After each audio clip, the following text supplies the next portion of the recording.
Dear farmers out there, welcome to my channel and welcome to Lemon Mixed Farm. I'm Sunday by the names. Today I'm going to share with you what you should always consider when you're starting up a poultry farm.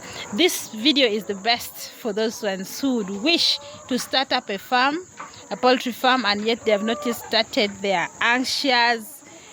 Should I start or not start? Won't I fail? Those ones who have uncertainties, those unemployed youths who are outside there and wish to start and never started, the stay-at-home mothers, those ones who are working but they want it as a side hustle. Please, this video is the best for you. So when you're starting up a poultry farm, the following is what you should always consider. Number one is the skill. When you're setting up a poultry farm, there are so many researchers out there these days. It doesn't need you to first enter in class, go in for lectures so that you get to know this. No. Give yourself time. Visit farms. In the farms, even if 1 or 2 weeks, at least it's someone who is willing to teach you, and at least you make full participation in it. You find that in 1 or 2 weeks, you get to know the basics, at least, of poultry. The basics of the poultry. Then secondly, there are also some, these days the social media, you get to know from them what to do, what you get to learn from it. So you know what to do on what you get to know, at least the basics of what to do in the farm when you're starting. Number two, you should start small. Hear me again. You should start small, especially for the beginners who have not yet started. When you start big, the crushing turnover is too big in losses. You are a beginner, you've never started before, and here you go in, you want 1,000 poultry, you want something like 2,000 already. There you are really killing yourself. Unless when you employ a consultant, but I beg you, please, for you to get the experience, it is best you start small. Even if you tell me that you have brought 50 birds, it is far much worth it, because even if you lose that 50, you'd know that you have not lost a lot compared to when you bring something like 500, 1,000 and you lose everything.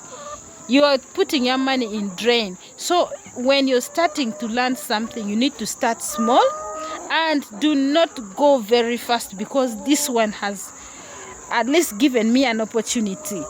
Like, you start this one in 1 month, in 2 months, at least you have brought another one the next month. No, you go slow. At least even if you're increasing it, increase slowly, so that at least you would have gained all the needed areas of learning. At least if you've learned and got all the experiences, like for 3, 4, 5, 6 months, there you can now go to the amount that you want when you know that exactly what you're supposed to do. So starting small and growing in it would be the best. If not, you'd even sometimes be doing business when you know that you're not doing business. You realize that you're not doing business. Instead, you are doing busy loss. I mean, you're getting losses instead of getting profits. So this is another vital thing. The next one is your business plan. When you're starting up that business of poultry, you should have at least a fair copy of business plan. The business plan, I mean that it should not always be that specifically I should have this organized and because there are other people who are really not good at drawing those plans, and others would want to draw for you with money and what. Know the cores where you are supposed to start. This thing needs the land, it needs the house, it needs the poultry, it needs feeds, it needs vaccines, it needs this.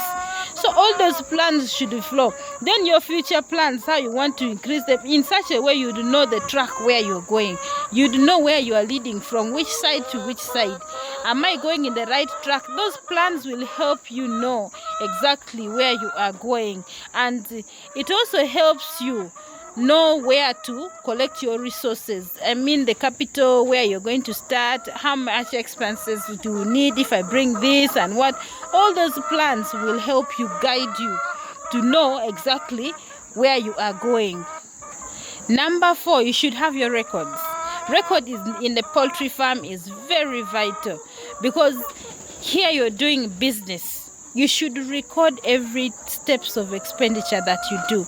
If you today you collect money out of the farm, you should record it. If you do expenditure out of it, you should always record it in such a way, at least it will give you a go ahead and a way that you do know where you are going exactly. Because there are times you are spending, you're getting money out of it, but the money compared to the losses that you're getting, you find that the losses are high when you don't realize, if you don't keep the records. So it is also very important not to run you out of the business. Then number 5, and yet an important one, it is the challenge. In poultry, there's people, of course, people will show it that the poultry is lucrative, poultry has money, poultry has that. Yes, it is true, it has money, it is lucrative. But there are challenges of which not all talk about it. People always talk of success. But there are challenges in it, and the success always, I've realized that the success always comes for the strong people. There are people, once they encounter challenges during keeping these birds, they shy off and they stop the business. Please, my dear, there you are doing a great mistake. You never know. It is your breaking point from where you should have stopped, where it had hit you. If you had risen up a bit, it would have risen you to somewhere else. So challenges should never demoralize you from keeping poultry, I mean. So it is another thing. Once you face challenge, please, my dear farmers, go out there, consult, never sit down. And if in case there's an outbreak in the farm, that's the time you should always keep alarm. Do not just look at it. Do something. I know with the core out there's the basics that you have, at least you can start something out of it. So the challenges are always a good lessons for us. You learn out of it. I learned it the hard way. Right now that I'm seated and here I'm just talking to you, I also learned it from that way. I learned it in the hard way, and if I had given up, I would have given up long ago. But right now I'm still continuing, and this time I don't want to stand and stay where I am. I want to move on. The one I have, because remember I started with 50. With the 50 it was big for me that time, but when I was in it, it became small. I increased, it again became small. I increased, it became small. Right now I'm in 1,000 and it is still looking too small for me. So I'm still going ahead. So as you increase, it also keeps on increasing. So the best thing for you right now is do not shy away from challenges. Challenges makes you strong, and you get to learn, you get to know more about it. Thank you very much for watching, and if you're please not yet subscribed, make sure you subscribe, like, and hit that notification button. Thank you. Bye. Have the best of your time.